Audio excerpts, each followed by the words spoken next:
परम पूज्य गुरुदेव परम वंदनीय माता जी के सूक्ष्म उपस्थिति में विद्यमान मां गायत्री के पवित्र प्रांगण में उनके ही प्रत्यक्ष एवं सूक्ष्म उपस्थिति के सन्मुख पूर्व निर्धारित क्रम से प्रवाहित पावन प्रज्ञा पुराण कथा का सानिध्य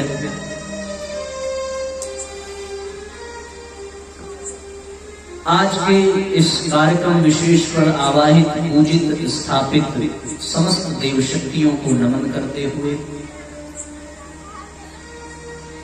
आप सबके हृदय हिमालय में विद्यमान उस परम पिता परमेश्वर को प्रणाम करते हुए 3 दिवसीय संगीत में पावन प्रज्ञा पुराण कथा में हम सभी आइए साथ साथ प्रवेश करें। यहां उपस्थित इस कार्यक्रम के आयोजक गण, शक्ति स्वरूपा माताओं बहनों, देवतुल्य भाइयों, मंच पर हमारे साथ विद्यमान हमारे आदरणीय पिताजी, कीबोर्ड के माध्यम से इस कार्यक्रम की मधुरता में 4 चांद लगाने वाले हमारे आदरणीय दीपक जी,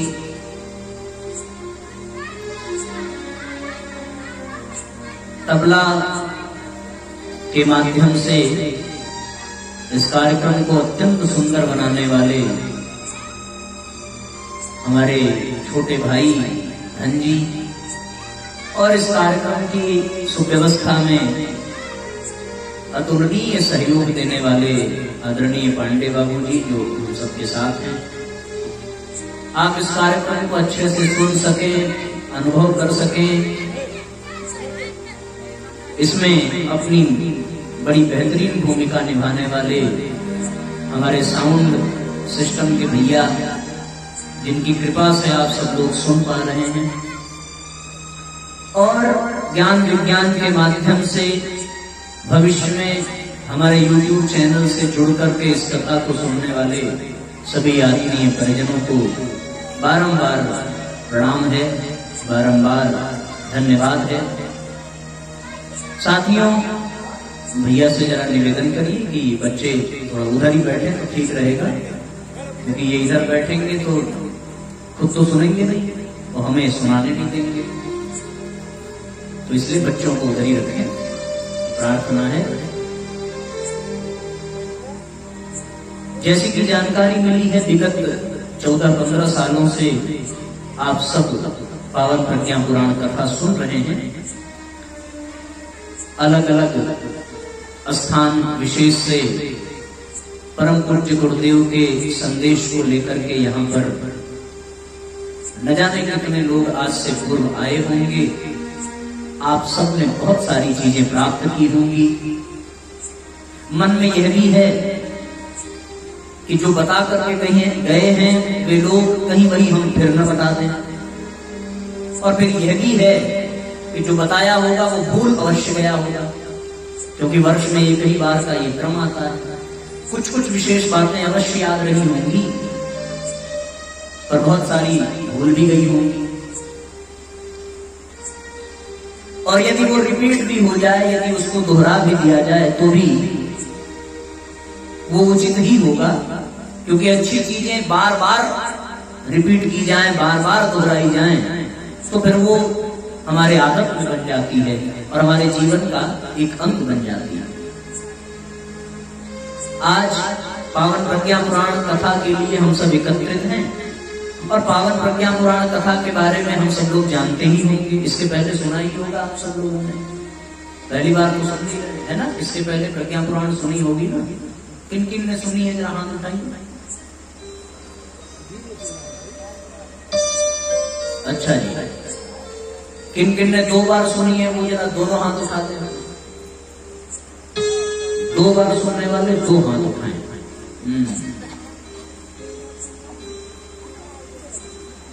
पूछ रहे 3 बार सुनने वाले, 3 बार सुनने वाले पैर उठाते हैं। प्रज्ञा पुराण आपने सुनी होगी, इसलिए प्रज्ञा पुराण का परिचय संक्षिप्त क्रम से देते हुए आगे बढ़ेंगे। यद्यपि हमारे सनातन धर्म में 18 पुराण हैं, उनकी व्याख्या के लिए 18 उपपुराण हैं और फिर उनकी व्याख्या के लिए 108 उपनिषद हैं। इतने के बावजूद भी इस युग के प्रज्ञावतार वेदमूर्ति तपोनिष्ठ पंडित श्रीराम शर्माचार्य जी ने यह आवश्यकता अनुभव की कि एक नए पुराण की संरचना करनी चाहिए और एक 19वां पुराण लिखा। 19वां पुराण प्रज्ञा पुराण।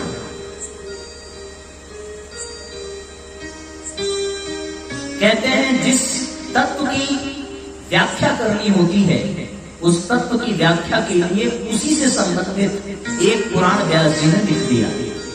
गणेश जी की महिमा का बखान करना हुआ तो गणेश पुराण लिखा, सूर्य भगवान के महत्व को दर्शाना हुआ तो सूर्य पुराण लिखा, भविष्य पुराण लिखा, मार्कंडेय जी के कथा वार्ता को अभिव्यक्त करने के लिए मार्कंडेय पुराण लिखा, शिव जी की महिमा का गान करने के लिए शिव पुराण लिखा, विष्णु भगवान के बारंबार अवतार की प्रक्रिया को इस संसार में प्रवाहित करने के लिए विष्णु पुराण लिखा। इन सारी चीजों के लिए उन्होंने एक एक करके 18 पुराण लिख दिए। और परम पूज्य गुरुदेव ने 19वां पुराण लिखा प्रज्ञा पुराण। बोले विष्णु पुराण लिखा विष्णु भगवान की महिमा के लिए, शिव पुराण लिखा शिव जी के गुणगान के लिए, उसी तरह प्रज्ञा पुराण लिखा प्रज्ञा की जागृति के लिए। प्रज्ञा अपने आप में बड़ा ही दिव्य शब्द है, इसमें बड़ी दिव्यता है। यद्यपि इसके अर्थ को समझे तो प्रज्ञा का अर्थ है सद्बुद्धि, प्रज्ञा का अर्थ है विवेक, पर इतने तक ही इसके अर्थ की सीमा नहीं है। प्रज्ञा का अर्थ है वह प्रधान ज्ञान जिसको प्राप्त कर लेने के पश्चात कुछ भी प्राप्त करना शेष नहीं रह जाता, और यदि वो ना मिले तो फिर आप सब कुछ प्राप्त कर लीजिए, सारा कुछ पाने के बावजूद भी जीवन में कुछ अधूरापन अवश्य रहेगा। ये बड़ी विचित्र विडंबना है कि जिस समय में हम लोग इस दुनिया में जी रहे हैं, ये समय बुद्धिवाद का है, भौतिकता का है। आज जहां कहीं भी आप दृष्टि पसार कर देखें वहां बुद्धि का खेल ही नजर आता है। केवल और केवल मनुष्य की बुद्धि का दिव्य प्रदर्शन आज के इस वातावरण में हर कोने में दिखाई पड़ता है, हर जगह दिखाई पड़ता है, हर क्षेत्र में दिखाई पड़ता है। केवल और केवल बुद्धि का प्रदर्शन, और उससे लाभ भी है। क्या क्या लाभ है आप इसको अनुभव कर सकते हैं। हम अपने घर में चले जाएं तो फिर एक जमाना हुआ करता था जब लोग कपड़े धुलते धुलते थक जाया करते थे, पर इंसान की बुद्धि आगे बढ़ी और वॉशिंग मशीन का निर्माण कर दिया। एक समय हुआ करता था जब हमारी माताएं बहनें जाता में गेहूं पीसते पीसते पीसते पीसते उनकी हालत खराब हो जाया करती थी। आजकल तो चक्की आ गई, ये मनुष्य की बुद्धि का प्रमाण है। पहले लोग घंटों चूल्हे में लकड़ियां धूप करके धुएं से लथपथ हो जाया करते थे, अस्थमा का रोग हो जाया करता था, आंखें लाल हो जाया करती थी। अब तो साहब गैस सिलेंडर आ गया, ये बुद्धि का ही कमाल है। पहले किसी को कोई संदेश भेजना हो एक स्थान से दूसरे स्थान पर तो कई कई दिन लग जाते थे, और आज एक छोटा सा काम करना है, 2 4 10 नंबर दबाने हैं और तुरंत आपकी सारी सूचना जहां आप भेजना चाहें वहां पहुंच जाएगी। पहले मनोरंजन का भी कोई साधन नहीं हुआ करता था। सावन का महीना आवे तो लोग वृक्षों में झूले डाल दिया करते थे, यही एक मनोरंजन हुआ करता था। गिल्ली डंडा बड़ा लोकप्रिय खेल हुआ करता था। बहनें अपने मनोरंजन के लिए कुछ विशेष प्रकार के गीत गुनगुना लिया करती थी, सिलाई कढ़ाई बुनने की व्यवस्था कर लिया करती थी, कुछ कुछ यही सारी व्यवस्थाएं थी। पर आज मनुष्य की बुद्धि इतनी आगे बढ़ गई है कि चारों तरफ मनोरंजन के संसाधन ही संसाधन दिखलाई पड़ते हैं। एक समय हुआ करता था साथियों की, मैं इसलिए बता रहा हूं कि आप इन चीजों को समझने का प्रयास करें कि कुएं से पानी खींच खींच करके लोगों के गट्टे दुख जाया करते थे। और ऐसा भी सुनने में आया है कि पानियां ढो करके लोगों की लंबाई ही नहीं बढ़ती थी। और साथियों, आज ऐसी स्थिति है कि एक बटन आपने दबाया, जल देवता साक्षात प्रकट हो जाते हैं। क्या क्या सरंजाम जुटाने पड़ते थे, पर आज एक माचिस की तीली लगाइए और अग्नि देवता आपकी सेवा में उपस्थित हो जाएंगे। इंसान की बुद्धि का प्रभाव है कि उसने देवताओं को भी अपने वश में कर लिया है। मानते हो आप इस बात को? इंसान अपनी बुद्धि के बल पर सिद्धियां प्राप्त कर चुका है। आप बोलेंगे साहब कौन सी सिद्धि? ये सिद्धि ही तो है कि आज का इंसान हवा में उड़ नहीं सकता, लेकिन वो साथियों एरोप्लेन जरूर बना सकता है। इससे बड़ी सिद्धि और क्या होगी? आज का इंसान पानी में मछलियों की तरह रह नहीं सकता, लेकिन पनडुब्बी बना लेता है और वो डूब करके भी पार उतर जाता है। आज का इंसान हाथी जितना बलवान नहीं हो सकता, लेकिन वो क्रेन बना करके हाथी से भी ज्यादा ताकतवर अपने आप को सिद्ध करता है। ये किसके बल पर है? ये साथियों केवल और केवल बुद्धि के बल पर है। आज चारों तरफ बुद्धि का साम्राज्य पसरा हुआ है। हर तरफ केवल और केवल बुद्धि ही बुद्धि दिखाई पड़ती है। कभी किसी जमाने में ये धरती भी चांद के तरीके से गड्ढों और खाइयों से भरी पड़ी रही होगी। कहीं पहाड़ रहे होंगे, कहीं समुद्र रहा होगा, कहीं कुछ रहा होगा, कहीं जंगल रहे होंगे। और इंसान की बुद्धि को देखो, कितने सुंदर सुंदर सड़कें बना दी, कितने सुंदर सुंदर भवन बना दिए, कितने सुंदर सुंदर महल बना दिए, झील झरने बना दिए, अलौकिक स्थान बना दिए, घूमने फिरने के लिए ताजमहल बना दिया। क्या से क्या बना दिया मनुष्य की बुद्धि ने, सब कुछ बना दिया। एक जमाना हुआ करता था जब मिट्टी का घर हुआ करता था, बरसात में लोग भीग जाया करते थे। आज ऐसे ऐसे घर दिखाई पड़ते हैं कि साथियों उसकी प्रशंसा करते जिह्वा थक जाती है। आप शहरों में चले जाएं, अब तो गांवों में भी सारी व्यवस्थाएं हैं। कभी ऐसी स्थिति हुआ करती थी कि किसी पहाड़ पर कोई दिव्य मंदिर, कोई तीर्थ स्थल हुआ करता था। आप हरिद्वार चले जाइए, चंडी देवी, मनसा देवी, मैहर देवी, वैष्णो देवी, न जाने कितनी कितनी ऊंचाइयों पर ये इंसान की बुद्धि है कि आज हम जहां चाहें वहां भगवान का दर्शन कर सकते हैं। आज मंदिर हमारे गांव में भी बन गया है, हमारे शहर में भी बन गया है। ये सारा का सारा खेल किसका है भैया? केवल और केवल मनुष्य की बुद्धि का है। आप सभी बुद्धिमान हैं, बुद्धिमान हैं। ये बुद्धिमानी का ही तो प्रतीक है। एक जमाना हुआ करता था जब ये इंसान पेड़ पौधों के पत्तों से अपने तन को ढक करके गुजारा कर लेता था, पर आज ऐसे ऐसे कपड़े आ गए हैं, ऐसे ऐसे कपड़े आ गए हैं कि इंसान की बुद्धि को प्रणाम करने का मन करता है। चारों तरफ बुद्धि है, केवल और केवल। बड़ी विशेष बात है कि लोग पहले बैलगाड़ी के माध्यम से एक स्थान से दूसरे स्थान पर जाते थे, उनको घोड़े हाथी रखने पड़ते थे। आज देखो मेट्रो ट्रेन का जमाना है, आदमी कहां से कहां चला जाता है देखते देखते। तो सब मिलाकर के कहने का बस अर्थ इतना है कि मनुष्य बुद्धि के साम्राज्य से सारी चीजों को अपने वश में करता हुआ चला गया है। सारे देवताओं को, सारी देवियों को, सब कुछ अपने वश में करता चला जा रहा है। एक कभी ऐसी भी स्थिति हुआ करती थी, हमारे स्वास्थ्य विभाग इतने विकसित नहीं हुए और लोग छोटी छोटी बीमारियों से भी मर जाया करते थे।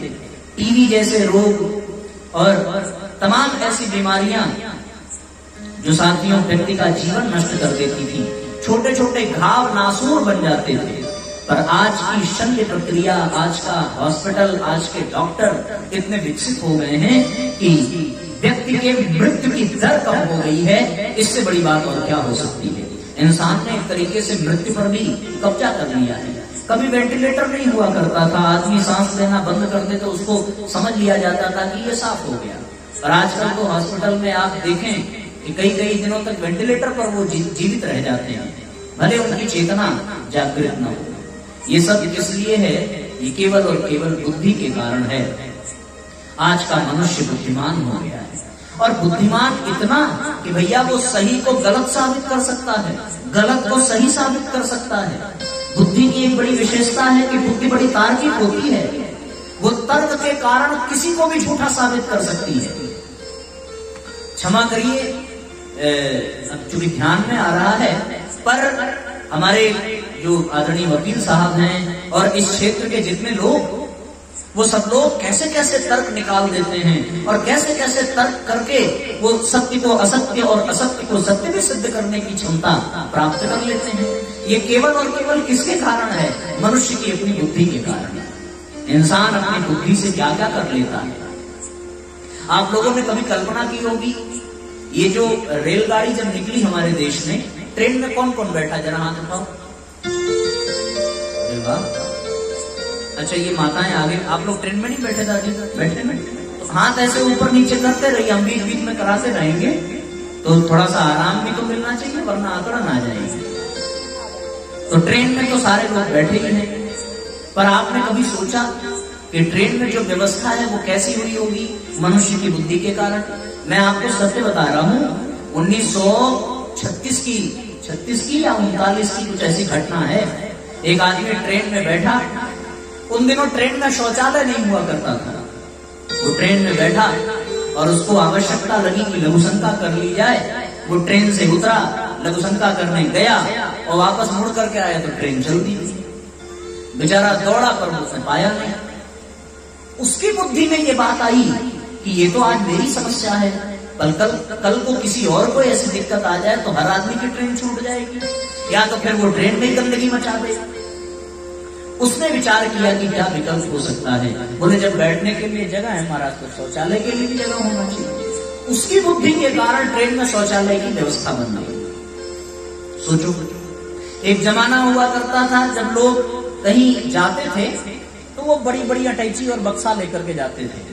याद है? शादी विवाह में एल्यूमिनियम का बक्सा, जैसे ये वाला रखा हुआ भाई साहब लेकर के आए हैं, ये वाला बक्सा लोग लेकर जाते। और वो जमाने वाली अटैची याद करो, जब 4 बार घुमाने पर तब जाकर के उसका ताला खुलता था। याद है ना? बड़ी बड़ी अटैची, डोलची, बक्सा कितना भारी हुआ करता था। अटैची की कंपनी का मालिक एक बार कहीं जा रहा था, उसके पास सामान ज्यादा था। उसका सामान ढोने वाला किसी कारण उपस्थित नहीं रहा उसके साथ, और वो जब स्टेशन पर पहुंचा तो उसको लगा कि ये बहुत भारी है, इसका कोई उपाय करना चाहिए। वो उसने अपनी यात्रा कैंसिल कर दी, अपने मीटिंग में अपने ऑफिस में आया, मीटिंग बुलाई और अपने साथियों से बोला कि कोई ऐसा उपाय निकालो, ये अटैची जो है ये भारी ना लगे। सबकी ये समस्या है। लोगों ने दिमाग लगाया, उपाय निकाला, और निकालते निकालते ये निकाल दिया कि उसमें पहिया लग जाना चाहिए। और आजकल के जो लगेज बैग हैं वो फिर उसी की कंपनी से निकल करके आए। ये सारी चीजें मैं इसलिए बता रहा हूं, आप समझिए कि बुद्धि का साम्राज्य कितना आगे बढ़ गया है। व्यक्ति धरती तो धरती, मंगल ग्रह और चंद्रमा तक की यात्रा करके आता है। अभी 2012 में हमने सुना था कि किसी शिष्य ने अपने गुरु को चंद्रमा पर जमीन खरीद के दी है। ये मनुष्य की बुद्धि के कारण ऐसा है। मैं सत्य और असत्य की बात करता था। एक हमारे भैया थे, बनारस से पढ़ करके गए, प्रकांड विद्वान, समस्त शास्त्रों और पुराणों का ज्ञान उन्होंने अर्जित किया और पहुंचे अपने घर। उनकी माँ ने बड़ी आवभगत की कि बेटा पढ़ लिख करके बड़ा आदमी बन करके आया है, इसका तो भाई स्वागत करना चाहिए। बच्चे के पिता बैठे थे, माता बैठी थी, बच्चा बैठा। माँ ने कहा तुमने तो बहुत विद्या ग्रहण कर ली होगी। बोले हाँ माँ, बहुत विद्या ग्रहण कर ली है। मैं किसी भी चीज को गलत साबित कर सकता हूँ और किसी भी गलत को सही साबित कर सकता हूँ अपनी बुद्धि से, अपने तर्क से। उन्होंने कहा कि अच्छी बात है, कुछ करके दिखाओ। तो माँ ने प्लेट में 2 लड्डू दिया था उनको खाने के लिए। उनने माँ से कहा कि माँ ये लड्डू 2 नहीं 3 है। माँ सोचने लगी भाई 3 कैसे है, दिखने में तो 2 ही है। उन्होंने कहा कैसे 3 है? माँ से कहा गिन के बताओ। माँ ने कहा 1 2। बच्चे ने तुरंत कहा 2 और 1 3। माँ परेशान हो गई, बोली सच में 2 1 3 ही होता है, पर लड्डू तो 2 ही है। अब जब वो गिने 1 2, बच्चा तुरंत बोल दे माँ 2 और 1 3। माँ अपना सिर खुजाने लगी, बोले 2 1 3 तो होता है, पर लड्डू तो 2 ही है। लेकिन उसने अपनी तर्क बुद्धि से खेल खेला। बगल में उसके पिताजी भी बैठे थे। उसने कहा बिल्कुल सही कहा बेटे तुमने, लड्डू हमें साफ साफ दिखाई पड़ रहा है कि 3 है, एकदम स्पष्ट। तुम्हारी माँ बड़ी भोली है, उसको पता नहीं चलता है, लेकिन तुम्हारी विद्या को मैं प्रणाम करता हूं कि बिल्कुल स्पष्ट दिख रहा है कि ये लड्डू 3 है। अब एक काम करो, 1 लड्डू मैं तुम्हारी माँ को दे देता हूं, 1 लड्डू मैं खा लेता हूं, जो तीसरा है वो तुम पाओ। परिणाम क्या निकला? अच्छा खासा लड्डू सामने से चला गया। बुद्धि तो है, बुद्धि से 2 लड्डू को 3 साबित करने का प्रयास कर रहा था। भोली भाली मां को परेशान भी कर दिया, पर परिणाम ये मिला कि लड्डू मिला नहीं। साथियों, आज इस बुद्धि के साम्राज्य में बिल्कुल यही स्थिति हम सब की है। आज हम लोग भी इस बुद्धिवाद की दुनिया में जी रहे हैं, तर्क की दुनिया में जी रहे हैं। जो सत्य है वो दिखाई नहीं पड़ता, जो असत्य है उसको साबित करने में लगे हुए हैं, और इसके कारण ही जीवन में सफलता से हम कोसों दूर हैं, शांति से कोसों दूर हैं, ज्ञान से कोसों दूर हैं, भावनाओं से कोसों दूर हैं, और समाधान से कोसों दूर हैं, केवल और केवल इस बुद्धिवाद के कारण। जहां इस बुद्धिवाद ने मनुष्य को भौतिकता के चरम पर पहुंचा दिया, जहां इस बुद्धिवाद ने सुख साधनों के अंबार लगा दिए, वहीं इस बुद्धिवाद ने मनुष्य के जीवन में क्लेश, कलह, अशांति, क्रोध, भय पैदा कर दिया, और मनुष्य के जीवन को जानवरों से भी बदतर बना दिया। आप बोलेंगे साहब अभी तो आप बुद्धि की बड़ी प्रशंसा कर रहे थे, मैं अभी भी प्रशंसा कर रहा हूं। बुद्धि के कारण ही हम लोग आज इस कथा को सुन पा रहे हैं, वरना साउंड सिस्टम कहां हुआ करता था, हम चिल्लाते मर जाते, आप सुन नहीं पाते। पर ये बुद्धि का ही परिणाम है कि हम लोग एक साथ बैठ करके इतने लोग सुन रहे हैं। लेकिन साथियों, इस बुद्धि ने यदि वरदान दिए हैं तो इसके साथ अनेकों अभिशाप भी जुड़े हुए हैं, इसमें कोई दो राय नहीं है। जिन जिन बातों पर मैंने आपका ध्यान आकर्षित किया था, उन बातों पर फिर से चिंतन करके देखें, क्या उसमें कोई हानि भी है क्या? तो आपको लगेगा कि लाभ कम है और हानि उससे कहीं अधिक है। कल्पना करके देखिए, मैं बात कर रहा था सूचना भेजने की। लोग पहले चिट्ठी लिखा करते थे और आज व्हाट्सएप पर तुरंत मैसेज भेज दिया करते हैं। चिट्ठी लिखने के बाद वो इतने धैर्यवान हुआ करते थे कि 1 महीने तक भी जवाब ना आए तो इंतजार कर लिया करते थे और भावपूर्वक इंतजार करते थे। पर आज सूचना भेजने के लिए ये मोबाइल आ गया है, इंसान का धैर्य खत्म हो गया है। पूछो कैसे?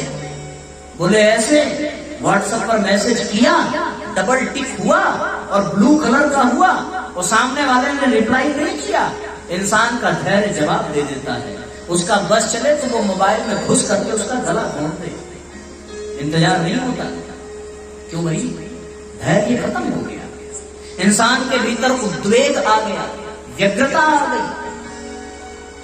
किसके कारण? उसी बुद्धिवाद के कारण। डिमेरिट हुआ कि नहीं हुआ? पहले इंसान बैलगाड़ी का प्रयोग कर लेता था, घोड़े से जाता था, बड़ा मस्त रहता था। आज का इंसान कार चलाने लगा, बाइक चलाने लगा, एरोप्लेन उड़ाने लगा, ट्रेन चलाने लगा। बताओ फायदा हुआ कि नुकसान हुआ? ये गाड़ी घोड़े इसलिए निकले थे कि उसका समय बचे, है ना? ये गाड़ी घोड़े इसलिए निकले थे कि उसका समय बचे, पर परिणाम आपके सामने है। ये सुविधाएं आई तो व्यक्ति के पास समय समाप्त हो गया, उसके पास समय नहीं रह गया। पहले लोग बारात जाते थे, 2-2, 3-3 दिन रुक जाया करते थे। और साथियों, आज गाड़ी घोड़ा होने के कारण उनके पास समय नहीं है। वो जाते भी हैं तो बस जल्दी से जयमाल दिखा दो, भोजन करा दो, और फिर सुबह की शादी कौन देखने के लिए रुकता है? और सत्य कहता हूं, शायद कभी किसी के घोड़े से एक्सीडेंट हुआ हो, किसी बैलगाड़ी से कोई दुर्घटना हुई हो, पर आज इतिहास गवाह है और आज के वर्तमान दृष्टिकोण पर आप देखें, आज साथियों 70% मृत्यु सड़क दुर्घटना से होती है और जो उससे बच जाएं वो बेचारे प्रदूषण से मर जाते हैं। जितने दिन लॉकडाउन था उतने दिन बनारस का एयर क्वालिटी इंडेक्स 15 था और लॉकडाउन हटा, बनारस का एयर क्वालिटी इंडेक्स भैया 250 के ऊपर हो गया। क्यों भाई? यही गाड़ी घोड़ा के चक्कर में। हमने तो यहां तक सुना था कि प्रदूषण के कारण ओजोन परत में छेद हो गया था ना, लॉकडाउन में उसकी भरपाई हो गई, पर अब धीरे धीरे फिर से छेद बढ़ रहा है। गंगा नदी में मछलियां तैरती हुई दिखाई दे रही थी, इतना शुद्ध पानी गंगा और यमुना का हो गया था।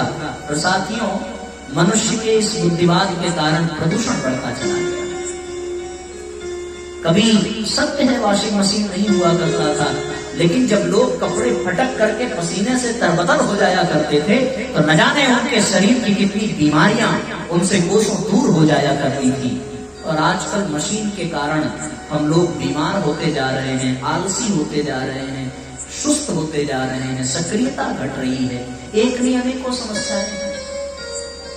आप कल्पना करके देखिए, किसी जमाने में हमारे आदरणीय प्रधानाध्यापक साहब यहाँ बैठे हैं, उनको अनुभव होगा किसी जमाने में गुरुकुल हुआ करता था, पढ़ने के लिए कोई कमरा नहीं था, कोई पंखा नहीं था, कोई ब्लैक बोर्ड नहीं था, कोई कमरा नहीं था, कोई विद्यालय नहीं था, किसी वृक्ष के नीचे गुरु पढ़ाया करता था।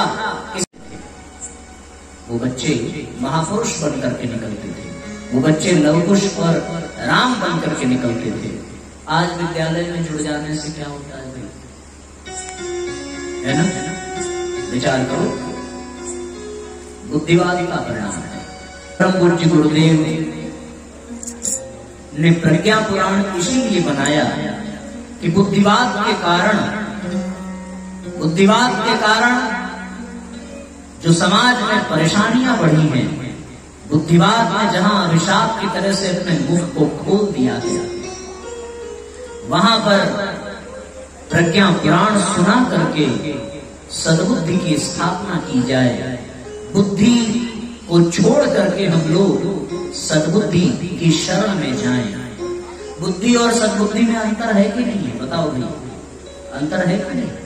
जो सद्बुद्धि है उसी को प्रज्ञा कहते हैं और जो सद्बुद्धि नहीं है उसको बुद्धि कहते हैं।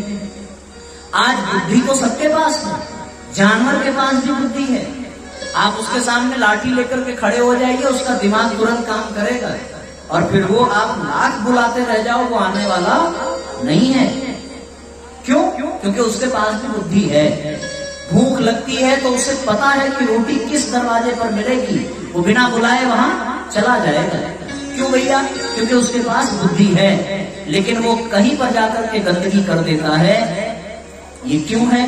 क्योंकि उसके पास बुद्धि तो है, सद्बुद्धि नहीं है। और गुरुजी ने प्रज्ञा पुराण इसीलिए बनाया कि आज के इंसान के पास बुद्धि इतनी है कि पूछो मत, पर सद्बुद्धि बिल्कुल मिटती जा रही है, समाप्त होती जा रही है। बुद्धि और सद्बुद्धि में एक नहीं साथियों, अनेकों अंतर हैं। जिसने इस अंतर को समझ लिया उसने अपने जीवन में सद्बुद्धि को प्राप्त करने का सूत्र पा लिया, और जिसने ये अंतर ना समझा उसका जीवन सिर्फ और सिर्फ बुद्धि की ही प्रपंच में उलझा रहेगा और जीवन बेकार होता चला जाएगा। इसलिए साथियों, बुद्धि और सद्बुद्धि के अंतर को समझना चाहिए। बुद्धि हमें संसार की ओर ले जाती है, सद्बुद्धि हमें भगवान की ओर ले जाती है। बुद्धि हमें गड्ढे में गिराती है, सद्बुद्धि हमें पहाड़ पर चढ़ाती है। बुद्धि हमें चालाकी सिखाती है, सद्बुद्धि हमें समझदारी सिखाती है। बुद्धि हमें स्वार्थी बनाती है, सद्बुद्धि हमें परमार्थी बनाती है। बुद्धि हमें अधोगामी बनाती है, सद्बुद्धि हमें ऊर्ध्वगामी बनाती है। और साथियों, जिसके जीवन में बुद्धि की भरमार हो वो अपने शरीर का श्रृंगार करता है, लेकिन जिसके जीवन में सद्बुद्धि आ जाए वो शरीर का नहीं अपनी आत्मा का श्रृंगार करता है और अपने जीवन को धन्य बनाता है। इसलिए समस्त ग्रामवासियों, आज प्रज्ञा पुराण के माध्यम से अपने जीवन में बुद्धि के साथ साथ सद्बुद्धि को स्थान दें ताकि जीवन धन्य बन सके। जिसको बुद्धि होती है ना, उसके जीवन में बड़ी समस्या होती है। किसी के घर में शादी पड़ जाए और जो ज्यादा बुद्धिमान है उसकी स्थिति आप देखो, बारात दरवाजे तक आ जाती है तब तक उसका मेकअप कंप्लीट नहीं होता। क्यों भाई? बुद्धि की वजह से। हमारी माताएं बहनें दर्पण के सामने थोड़ा अधिक समय बिताती हैं, है ना? ये क्यों है? बुद्धि के कारण। पहले का जमाना था उतनी माटी लेके बाहर धोए ना, काम खत्म। अब तो साहब डव आ गया, पैंटीन आ गया, इतना सब तो आया था, बाबा रामदेव भी टपक गए और कंडीशनर भी आ गया। और मेकअप के लिए तो आप सब जानते ही हो, आई लाइनर है, फाई लाइनर है, पता नहीं क्या क्या है। वो इसी में बुद्धि वाले इसी में उलझे रहते हैं। पर जिनके पास सद्बुद्धि होती है वो क्या करते हैं? मैं सत्य कह रहा हूं, एक रिपोर्ट आई एक मैगजीन में, आप यकीन नहीं करोगे, उनने पूरे 1 साल का रिकॉर्ड निकाला कि जो महिलाएं ब्यूटी पार्लर जाती हैं उनका रिकॉर्ड निकाल करके देखा, और निकल करके ये आया कि साल भर में 20 से 25 हजार रुपए साधारण महिलाएं अपना खर्च करती हैं ब्यूटी पार्लर में, और उनके जीवन के जो 2-2, 4-4 घंटे जाती है ना, उनको 1 साल में कलेक्ट किया तो उनके जीवन के 28 दिन पूरे ब्यूटी पार्लर में बीतते हैं। मैं एक उदाहरण दे रहा हूं, आप लोग अपने ऊपर व्यक्तिगत न समझना, ये तो बुद्धि का उदाहरण है, इसको आप समझने का प्रयास करें। पर जिसके पास सद्बुद्धि होती है वो शरीर का नहीं, वो आत्मा का श्रृंगार करता है। आपके पास सद्बुद्धि है तो ही तो आप कथा में आए। सद्बुद्धि ना होती, केवल बुद्धि होती तो आप आ पाते क्या? बताओ भाई। ये यहाँ आना, बैठ करके कथा सुनना, ये सद्बुद्धि का परिचायक है। तो आप सब लोग सद्बुद्धिशाली हैं, पर थोड़े कम हैं, क्योंकि सब लोग होते तो अब तक ये पूरा भर गया होता। कुछ लोग बुद्धि के फेर में पड़े होंगे कि रोटियों बना ली, सब्जियों बना ली, यो कर ली, अभी तक व्यास जी चिल्लावे करिए, अभी तो चलता करेगा 10 बजे तक। उसमें पत्रक में लिखा ही है कि 10 बजे तक कर्जे खाई बैठा है। बुद्धिमान लोग ऐसे ही दिमाग लगाते होंगे, अभी तो भजन होगा, अभी तो बैठेंगे, माला पूजा चढ़ाया जाएगा, तब तक हम ये निपटा लेंगे, बस चल पड़ेंगे। और जैसे ही निपटाया तैसे पता चला कोई आ गया, चाय बनाओ। जैसे ही चाय बना करके फिर चलने की कोशिश की, बच्चा रोने लगा। जैसे ही फिर हुआ तब तक कुछ और समस्या। बुद्धि वालों की स्थिति बड़ी खराब है, और जो सद्बुद्धि के शरण में होते हैं वो फिर ऐसे ही भागे भागे चले आते हैं। वरना कौन आज के समय में जाता है? हमें तो नहीं लगता। आप अपने घर में होते तो अब तक चारपाई पर होते, सोफे पर होते, कुर्सी पर होते। यहाँ देखो जमीन पर बिठा दिया, है ना? बुलाने के बाद न चाय पूछा, न पानी पूछा, न हालचाल पूछा, बस आकर के प्रवचन प्रारंभ हो गया। क्यों? लेकिन फिर भी आप आए क्योंकि आपको पता है कि कथा में आकर के प्रज्ञा पुराण सुनने से शरीर का नहीं, आत्मा का श्रृंगार होगा।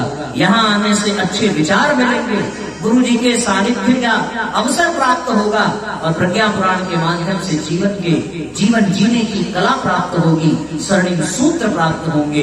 ये साथियों क्यों? क्योंकि सद्बुद्धि का होना अत्यंत आवश्यक है। जिन जिन लोगों ने बुद्धि का आश्रय लिया उनको बर्बाद होते आप सब ने देखा होगा, और जिन जिन लोगों ने सद्बुद्धि का आश्रय लिया उनका जीवन धन्य होते हुए आप सब ने देखा होगा। एक नहीं अनेकों उदाहरण हैं। आपको पता है इस समय पूरी दुनिया में 2500 से अधिक परमाणु बम बना करके रखे गए हैं। कितने?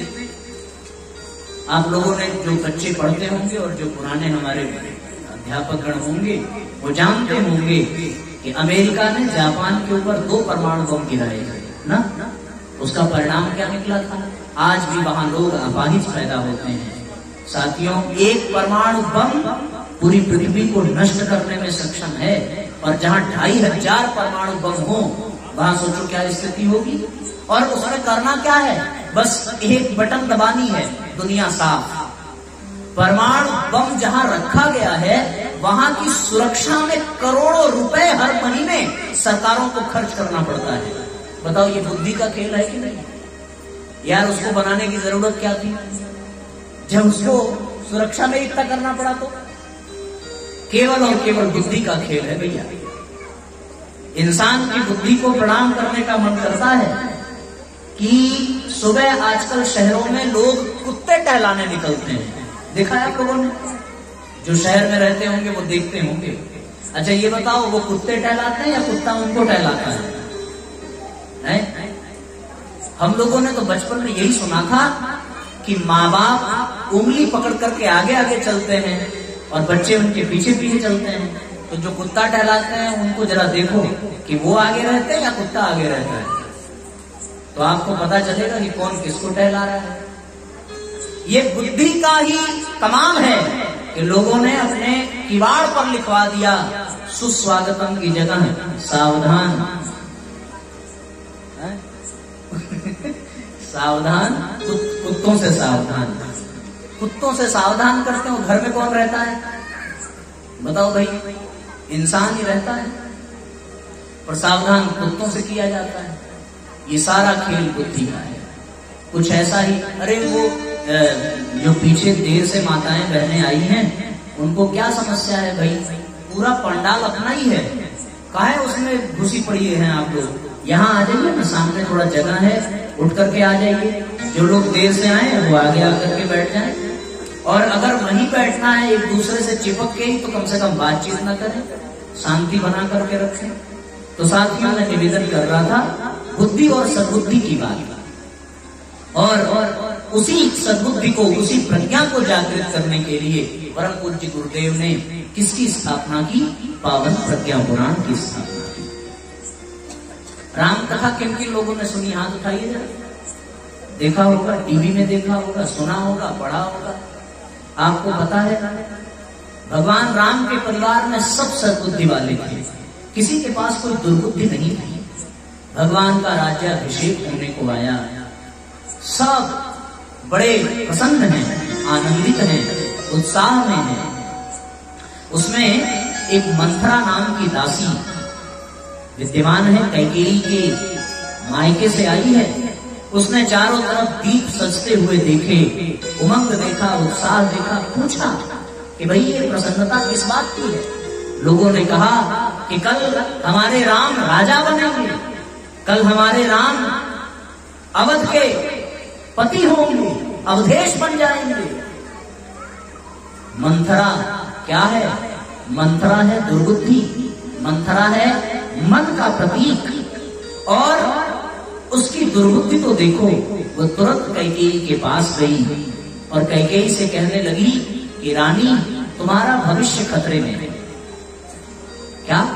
तुम्हारा भविष्य खतरे में है।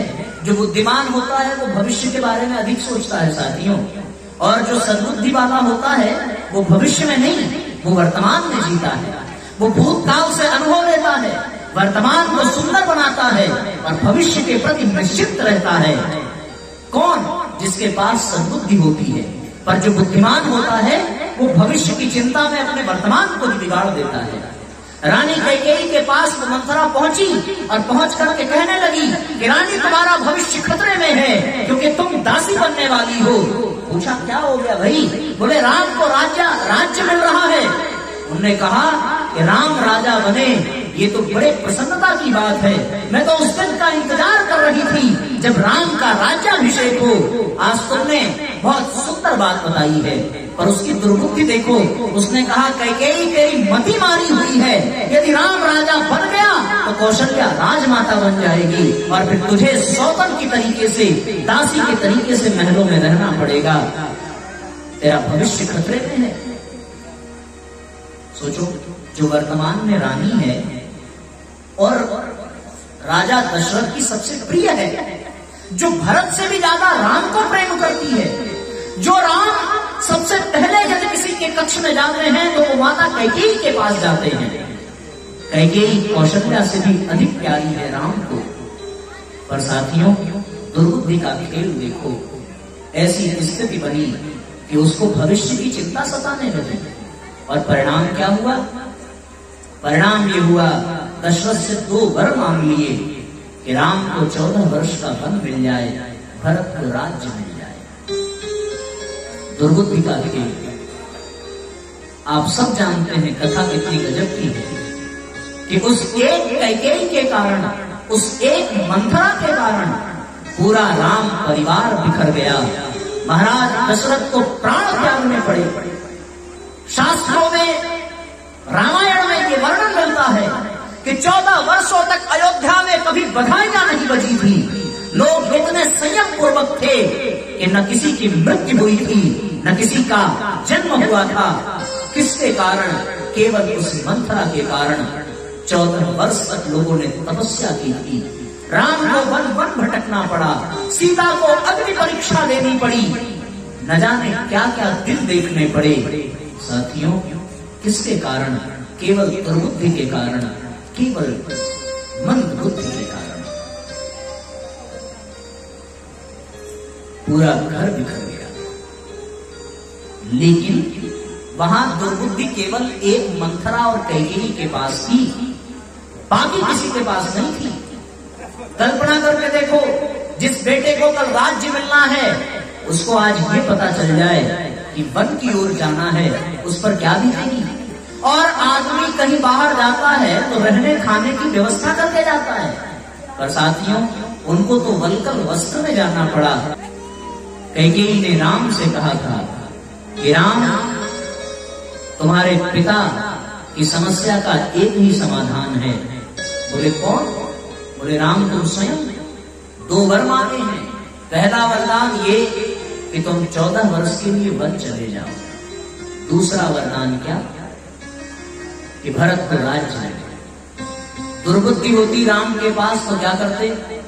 दुर्बुद्धि होती तो राम तुरंत कचहरी में जाते, स्टे ऑर्डर ले आते, और स्टे ऑर्डर ले आकर के कहते साहब मेरा भी हिस्सा है अयोध्या।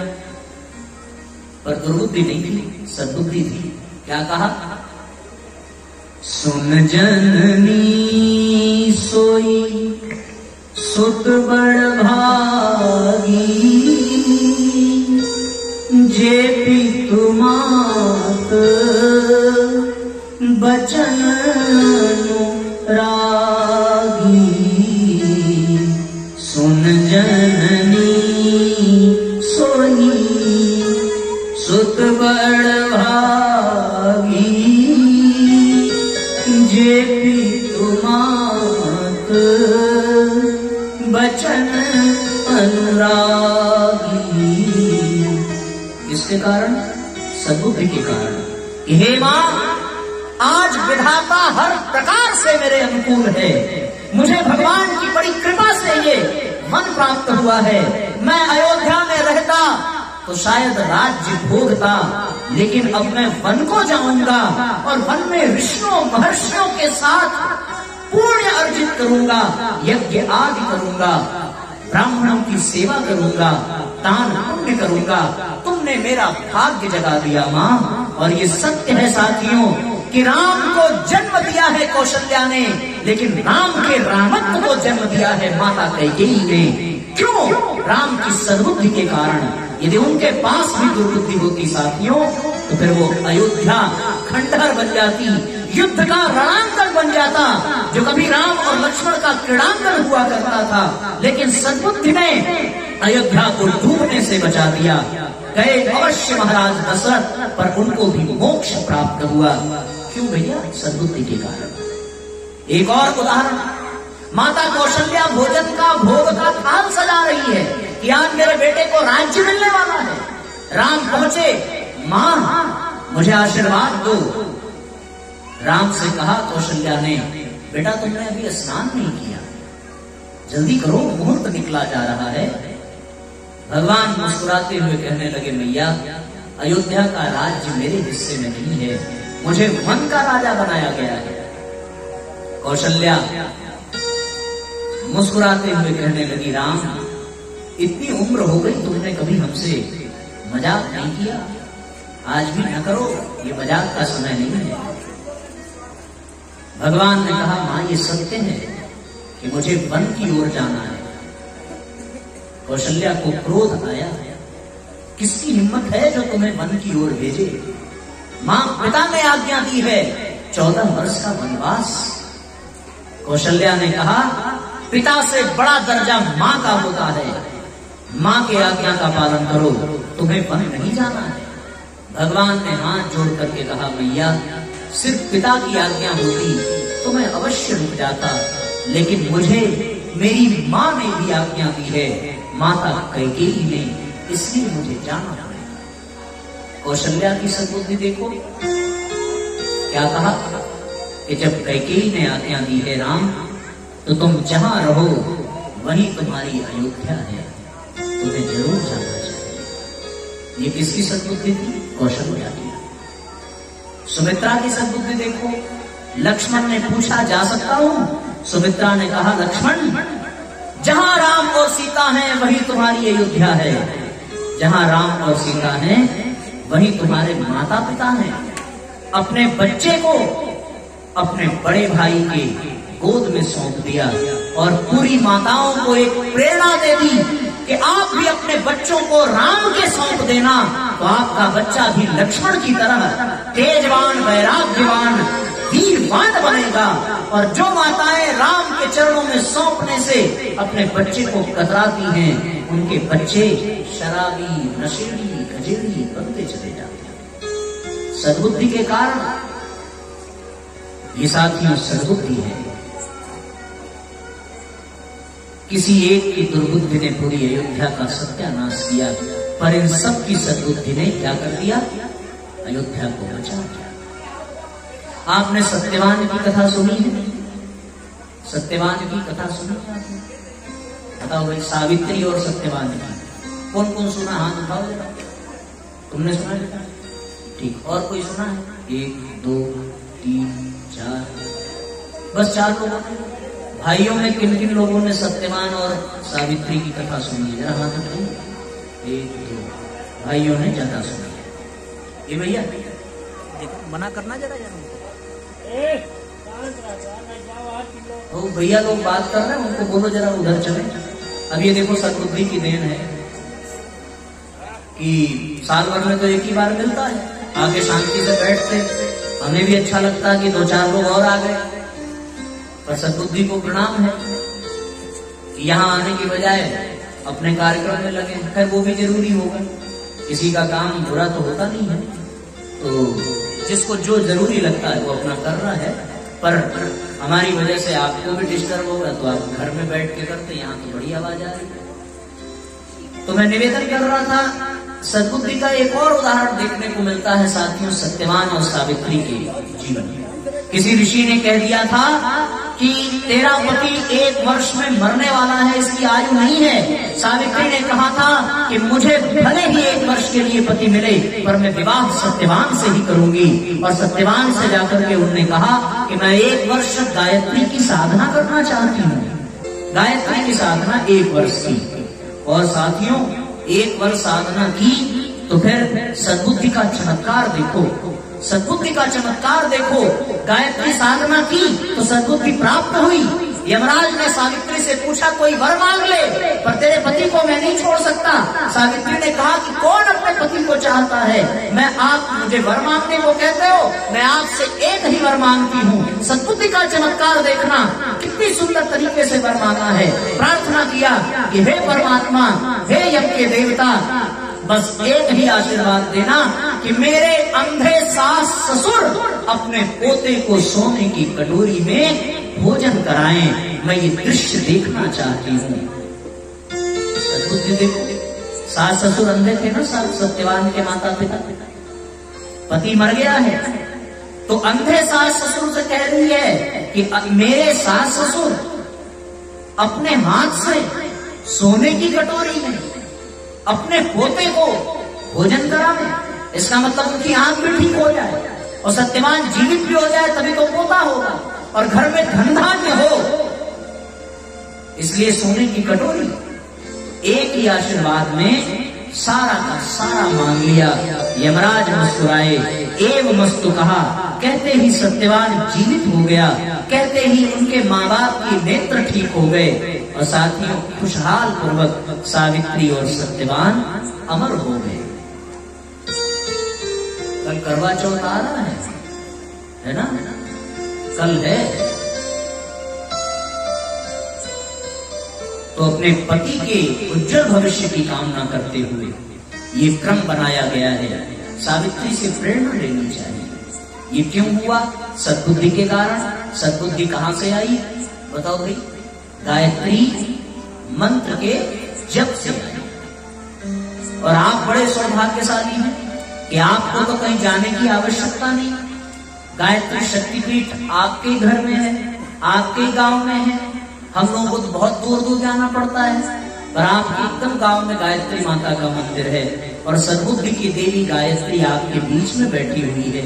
तो फिर आपके भी जीवन में गायत्री मंत्र और सद्बुद्धि होनी चाहिए। होनी चाहिए कि नहीं होनी चाहिए? सद्बुद्धि का डिपार्टमेंट गायत्री माता के पास है। साथियों, धन को प्राप्त करना हो तो किस देवी की पूजा करेंगे? आप लोग बोलते नहीं है। किसी बेटा लक्ष्मी माता, ठीक है। बहुत ताकतवर बनना हो तो कौन से भगवान की पूजा? हनुमान जी, ठीक। मर्यादा पुरुषोत्तम बनना हो तब किसकी पूजा? राम जी की, ठीक है, बहुत बढ़िया। बुद्धि प्राप्त करनी हो तो कौन से देवता? हाँ, गणेश जी और सरस्वती जी। बहुत अच्छी बात, आप लोग बहुत समझदार हैं। तो साथियों, शक्ति प्राप्त करनी हो तो नवरात्रि में किसकी पूजा है? इसकी दुर्गा माता। थोड़ा सुनने देना भैया, बहुत सब कम बोलते ना। हाँ, तो ये शक्ति की प्राप्ति के लिए दुर्गा माता की पूजा, ये हो गया। उसी तरीके से सद्बुद्धि की प्राप्ति के लिए किसकी पूजा? गायत्री माता। कौन कौन करता है? अरे आपके गांव में मंदिर है, सिर्फ 4 लोग करते हैं? हे भगवान, देखो सब कुछ मिल जाए पर सद्बुद्धि का मिलना जरूरी है। और सद्बुद्धि मिलेगी कहाँ? सद्बुद्धि मिलेगी सद्बुद्धि की देवी गायत्री के पास। रामचरितमानस में चौपाई आती है, जहाँ सुमति तहाँ संपत्ति नाना, जहाँ कुमति तहाँ विपत्ति नाना, जहाँ सुमति तहाँ संपत्ति नाना, जहाँ कुमति तहाँ विपत्ति नाना, जहाँ कुमति तहाँ विपत्ति नाना। घर घर सबके हो ही पुराना, रामचरित सुंदर विधि नाना। घर घर सबके हो ही पुराना, रामचरित सुंदर विधि नाना। वेद पुराण वशिष्ठ बखानी, सुनहि राम यद्यपि सब जानी। वेद पुराण वशिष्ठ बखानी, सुनहि राम यद्यपि सब जानी। जहाँ सुमति तहाँ संपत्ति नाना, जहाँ कुमति तहाँ विपत्ति नाना, जहाँ कुमति तहाँ विपत्ति नाना। धन बल जन बल बुद्धि अपार, सदाचार बिन सब बेकार। धन बल जन बल बुद्धि अपार, सदाचार बिन सब बेकार। धन बल जन बल बुद्धि अपार, सदाचार बिन सब बेकार। धन बल जन बल बुद्धि अपार, सदाचार बिन सब बेकार। जहाँ सुमति तहाँ सद्गति नाना, जहाँ सुमति तहाँ संपत्ति नाना, जहाँ कुमति तहाँ विपत्ति नाना। जहाँ सुमति होती है वहाँ संपत्ति होती है, और जहाँ सुमति अर्थात सद्बुद्धि नहीं है वहाँ पे बड़ी दुर्दशा होती है। जो माँ बाप अपने बच्चों के भविष्य की चिंता करते हैं, उन्हें अपने बच्चों के लिए जायदाद नहीं, सुविधा नहीं, शिष्टाचार, सदाचार और संस्कार देकर के आगे बढ़ाना चाहिए, ताकि जीवन में सुमति रहे। रावण के पास क्या नहीं था? 1 लाख पूत 1.25 लाख नाती, ता रावण घर दिया न बाती। कोई बत्ती जलाने वाला नहीं बचा। किसके कारण? केवल और केवल दुर्बुद्धि के कारण, सद्बुद्धि के अभाव के कारण। साथियों, जब जीवन में सद्बुद्धि आ जाए तो व्यक्ति कृष्ण बन जाता है, और दुर्बुद्धि आ जाए तो व्यक्ति कंस बन जाता है। जीवन में सद्बुद्धि आ जाए तो वो भगवान राम बन जाता है, और जीवन में दुर्बुद्धि आ जाए तो उसको रावण बनते देर नहीं लगती। जीवन में सद्बुद्धि जगे तो व्यक्ति बुद्ध बन जाता है, जीवन में दुर्बुद्धि आवे तो व्यक्ति बुद्धू बन जाता है। जीवन में सद्बुद्धि जगे तो व्यक्ति परमहंस बन जाता है, और जीवन में दुर्बुद्धि आ जाए तो व्यक्ति पागल बन जाता है। और सद्बुद्धि प्राप्त करने के लिए क्या करना पड़ेगा? सद्बुद्धि प्राप्त करने के लिए पावन प्रज्ञा पुराण को सुनना पड़ेगा, क्योंकि प्रज्ञा पुराण के ही माध्यम से हम माँ गायत्री से जुड़ेंगे। प्रज्ञा पुराण के ही माध्यम से हम गायत्री के तत्व दर्शन को समझ सकते हैं। प्रज्ञा पुराण ही है जो हमें सद्बुद्धि के सूत्र प्रदान करती है। प्रज्ञा पुराण ही हमारे दुर्बुद्धि को दूर करती है। और जब जीवन में साथियों सद्बुद्धि आ जाए तो जीवन में दुर्बुद्धि मिट जाती है। दुर्बुद्धि मिट जाए तो जीवन में दुख नष्ट हो जाता है, दुख द्वंद्व समाप्त हो जाते हैं। इसलिए जीवन में सद्बुद्धि होनी चाहिए, जीवन में प्रज्ञा पुराण होना चाहिए। प्रज्ञा पुराण से ही जीवन में सद्बुद्धि की प्राप्ति हो सकती है, क्योंकि इसी से दुख नष्ट होता है। पक्की बात समझ में आ गई यहाँ तक? किसको किसको समझ में आ गई सारी बात? जरा हाथ उठाइए। हाँ, तो ये प्रज्ञा पुराण है। प्रज्ञा पुराण सुनिए दुख नाशिनी कथा है। प्रज्ञा पुराण सुनिए दुख नाशिनी कथा है। प्रज्ञा पुराण सुनिए दुख नाशिनी कथा है।